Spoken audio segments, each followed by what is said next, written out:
Hello, fellow Movie Crusaders, and welcome to another episode of Sean's Movie Crusades. My name's Sean Watson-Krug, and today we're going to be reviewing a movie that none of us thought would ever come out. None of us thought we would ever see the light of day. New Mutants, or The New Mutants. This movie should have been released 2.5 years ago. That is how long this movie has been pushed back and canceled and then re-put on and then suspended indefinitely and then brought back. Yes, the story for New Mutants is very, very popular and has been covered by a lot of people. And then finally decided, you know what, screw COVID, you're coming out in August. And voila, we finally got to see New Mutants. This movie literally is going to live and die based on all the postponements and delays that this film had. It's become almost a running joke now for New Mutants because of how poorly this film was treated and pushed back and reshoots, and then there wasn't reshoots, and then stars talk trash about it, directors talk trash about it. This whole movie is a jumbled mess of stuff, and we hadn't even seen the first shot of the film yet, and we had all this stuff, going against it. And I feel like this movie is going to get harshly criticized because of that and not for the movie itself. The other big problem that you got to run into is that this movie was created when Sony still had the XMen. Now, that's not the case anymore. The XMen are going to be part of the MCU, which effectively makes this movie kind of pointless. There's connective tissues in this film that are supposed to connect it to the X-Men films and to connect it into potential sequels that we're never going to get because the MCU is pretty much going to start the X-Men all over again from scratch. So that's another thing that this movie kind of has going against it, is that this movie is completely out of its time. It should have been out 2.5 years ago when X-Men was still kind of riding high on the Logan train. But now it's just kind of out there, kind of like Deadpool in a sense. But even Deadpool has popularity and will continue on as Deadpool in the MCU. But New Mutants is just kind of a movie that has no connective tissue whatsoever now. But nonetheless, we finally got to see it the other night at the movie theater. So let's go ahead and jump into the review and show you exactly what I thought of The New Mutants. The basic plot of The New Mutants is you have 5 young mutants just discovering their abilities while held in a secret facility against their will and fight to escape their past sins and save themselves. That's basically it in a nutshell. Now, in terms of cast, let's get the bottom line out of the way. Did I hate this movie? No, I did not hate New Mutants. I actually thought it was fine. I thought it was a decent film. It is, in terms of, I see people going out there going, this is the worst X-Men movie ever created. Absolutely not. This is by far nowhere close to the worst X-Men film ever made. The worst X-Men film is X-Men Origins Wolverine. Please don't get me started on that film. That film enrages me to my core. That movie is hot garbage. The only good relevant thing that came out of that movie was Liev Schreiber's Sabretooth. That movie is one of the worst comic book films of all time, and New Mutants is a masterpiece compared to X-Men Wolverine's Origins. So anyone who says that this is the worst X-Men movie that's ever come out is a bold-faced liar trying to get clicks. It is not even the second worst X-Men movie or the third worst X-Men movie. It's probably right around number 4 or 5.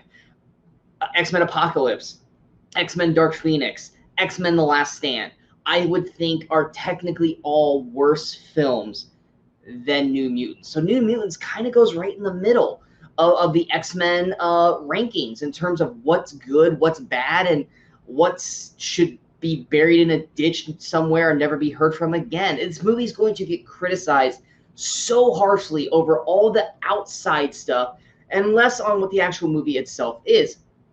Is it a great movie? Absolutely not. But in terms of all the stuff that it had to go through to see the light of day, it's really not that bad. The cast, let's get the cast out of the way.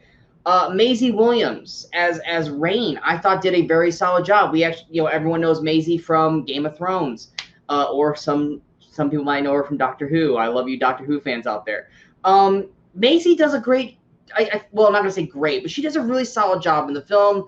She gets to use her real life accent, which I thought was actually an adorable accent.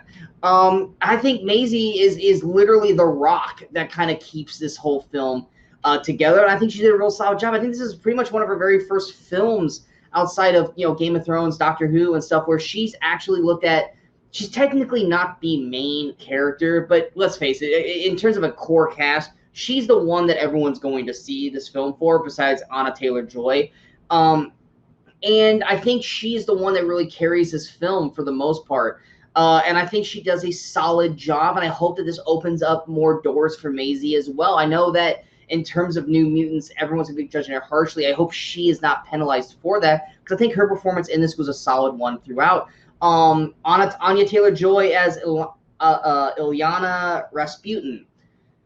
I love Anya TaylorJoy. I thought she was fantastic in Split. She's solid in Glass. I personally have never seen The Witch, but I heard she was fantastic in it. Anya TaylorJoy, she plays a trope character. She plays the badass girl who's not really who's actually a very tortured soul and stuff like that. She just won't let anyone close to her. So she plays this trope that we've all seen 1,000 times before, kind of like a Judd Nelson's, I'm blanking on his character's name in Breakfast Club. She's basically playing that character. She doesn't want anyone to like her or get too close to her, so she's going to be mean to everyone, but she really just wants everyone to care about her. I loved her character in the film. Is her Russian accent a little too yes. And same thing goes with Charlie Heaton's Kentucky accent. Both their accents are very harsh on the ears. Those are definitely going to be the most annoying parts about all these characters. Is that, well, these two, Anya TaylorJoy and Charlie Heaton's characters, is their accents are really thick, and certain times the dialect will cause some of the words that they're saying to just not quite sound right, or just kind of come off very caricature of them trying to do a Russian or a Kentucky accent. But outside of that, Anya TaylorJoy's character, they call her Illy in the movie.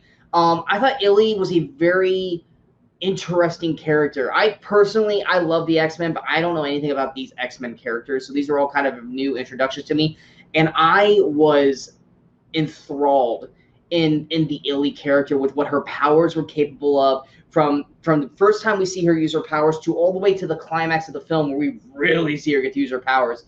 This character was awesome in terms of her character abilities, and I just wanted to see more and more of what her character was capable of.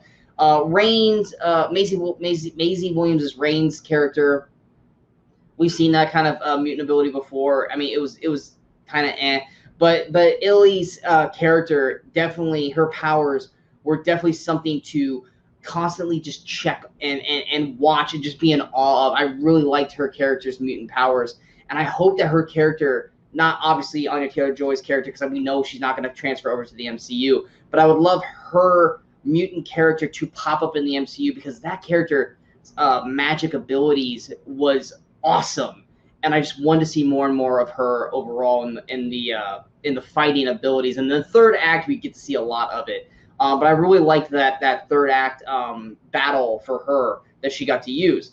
Charlie Heaton, many people know him from Stranger Things. He plays Sam Guthrie. Like I said, his Kentucky accent, it goes in and out throughout the movie, and then he either doesn't have it or he really, really, really has it. I think Charlie did a decent job with what he was given. It's his accent that kind of makes him fall apart. Character-wise, he's playing another kind of trope character. All these characters are playing trope characters. But it's outside of the accent, Charlie Heaton did a solid job as Sam. You got Henry Zaga, who plays Roberto DaCosta.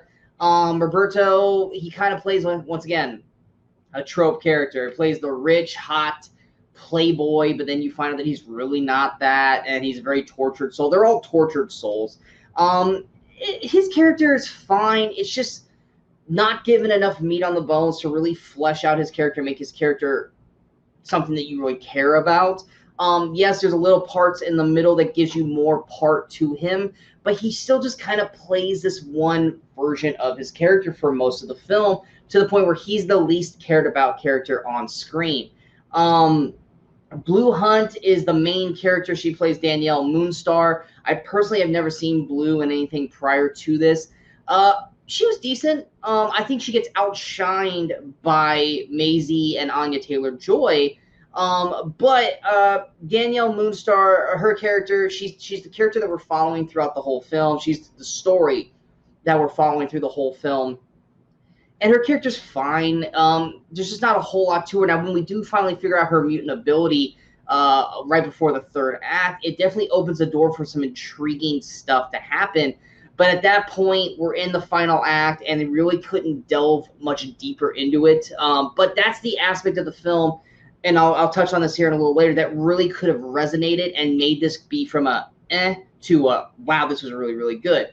And then I think last but not least, we have Alice Braga, who plays Dr. Reyes. She's the doctor who kind of runs the facility, who's kind of in charge of these 5 mutants. She's fine. She's got that stern but comforting, but there's something dark about her that we just don't quite know yet. Kind of a story character going on, and I mean she's fine in what she's doing, and that's kind of what you're going to hear a lot about this if you haven't heard from me already. Is that it's fine. This movie was fine. It's not the worst film. It was just a fine film for what it was and for all the crap that it had to go through. It was just decent. The main thing with this film, excuse me, that really could have resonated, and what we've seen in the trailers and even in the film itself, is that this feels very horror-esque, like a horror mutant movie, which everyone, when we first saw the trailer for it, was like, yes, we want a horror film about mutants. And in this film, it does have that horror element to it, and it does give us a horror atmosphere of it. But here's the main problem.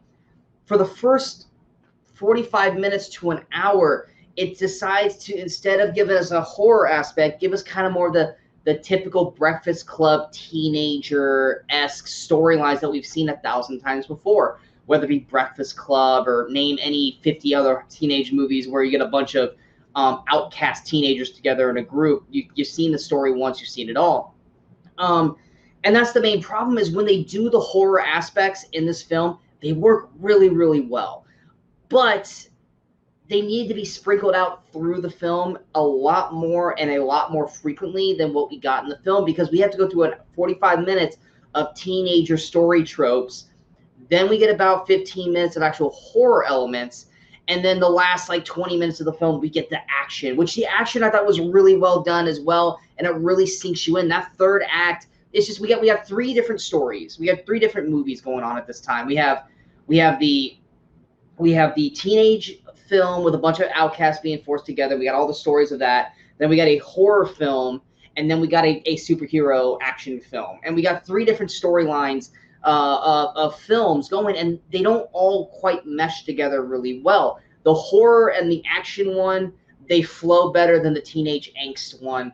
The teenage angst and the horror should flow well, but because they don't unveil certain things until really late, it causes it to kind of feel clunky. Now, the horror into the action aspect, where these mutants finally have to kind of come together and use their mutant powers, that works really well, and that was the most exciting part of the film. It just took too long to get there. So for that first 45 minutes, you might be a little bored. But that's the main problem that's holding this film back, is that it takes too long to get to point B and point C to really make this film from to good, or even potentially even better than good. And that's the one thing that kind of holds back New Mutants in a nutshell. But overall thoughts to this, I didn't hate New Mutants. I thought it was a very solid effort based off on all the crap that New Mutants had to go through. Do I recommend New Mutants? I think anyone who's had any remote interest in the New Mutants story and how it was put together and all the stuff that it had to go through to get released, or if you're a fan of any of these actors or actresses, or X-Men in general, then yes, you should definitely check out New Mutants. If you're a fan of Buffy, because Buffy the Vampire Slayer, because they really, really like the show to make sure that Buffy the Vampire Slayer is someone that is vitally used in this film. I think they show Buffy the Vampire Slayer TV show at least 2-3 times in this film. Then check this out. But overall, I didn't hate this movie. I didn't love it, but it's definitely not a bad film. After the end of it, I was like, that was fine. And so going to my overall score, I'm going to give The New Mutants a 6.6 out of 10. I think it did solid for what it was trying to do. Problem is that it was just trying to do too much, and it need to kind of narrow its field down to a horror mutant story instead of trying to do 3 separate things. But overall, I think if you are interested in any of the characters, New Mutants in general, or X-Men, I think you should check it out. I can't guarantee you'll like it or love it or hate it, but it's definitely something worth checking out and seeing what you think overall. I hope you guys enjoyed this review. If you guys did, go ahead and hit that like button. If you guys feel like this review is worth sharing, go ahead and hit that share button. But most importantly, don't forget the subscribe button to the channel so you guys stay up to date with all the latest videos that pop up on Sean's Movie Crusades. And of course, don't forget to follow us on all the social media outlets you see below. Coming up next, we've got a Russell Crowe thriller, Unhinged. It's a movie about road rage, and yeah, it's a doozy. So feel free to check out that review along with everything else. And until next time, in case I don't see you, good morning, good afternoon, and good night, Movie Crusaders.